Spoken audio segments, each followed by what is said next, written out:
हमारी सोच। जैसी हमारी सोच होती है वैसे ही हम काम करते हैं। इसलिए सकारात्मक सोच रखनी चाहिए। पुराने समय का एक किस्सा है। किसी गांव में एक व्यक्ति को गांव के सभी लोग अशुभ मानते थे। गांव के लोगों की सोच उस व्यक्ति के लिए नकारात्मक बन गई थी। पूरे गांव में ये बात फैल गई कि सुबह सुबह इस व्यक्ति का चेहरा देख लेते हैं तो पूरा दिन बर्बाद हो जाता है। लोग उस व्यक्ति को गांव से भगाने की कोशिश करने लगे। जब ये बात वहां के राजा को मालूम हुई तो राजा ने उस व्यक्ति को अपने महल ही रहने के लिए कह दिया, क्योंकि राजा खुद इस बात को परखना चाहता था कि वो व्यक्ति अशुभ है या नहीं। अगले दिन राजा ने सबसे पहले उस व्यक्ति का चेहरा देखा जिसे सभी अशुभ मान रहे थे। उस दिन सुबह से शाम तक राजा को खाना ही नहीं मिला। वह पूरे दिन काम में व्यस्त रहा और उसे भूखे रहना पड़ा।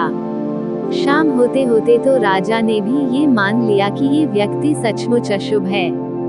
इसकी वजह से मुझे दिन भर भूखा रहना पड़ा। राजा ने उस व्यक्ति को मृत्यु दंड दे दिया।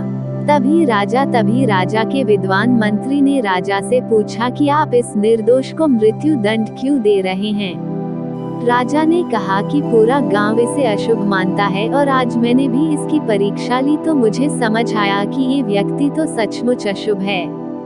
आज सुबह मैंने इसका चेहरा देखा था, मुझे दिन भर खाना नहीं मिला है।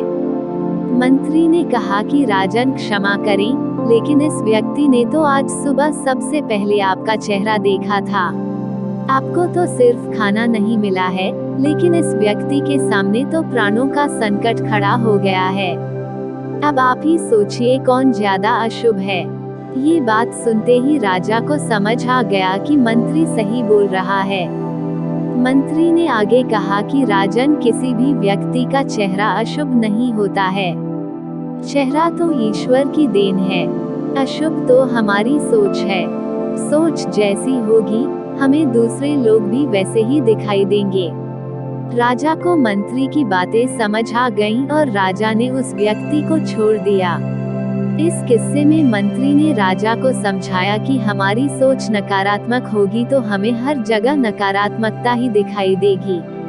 जब हम सकारात्मक सोचने लगते हैं तो सारी बातें सकारात्मक हो जाती हैं। इसलिए हमें अच्छा सोचना चाहिए और बुरे विचारों से बचना चाहिए।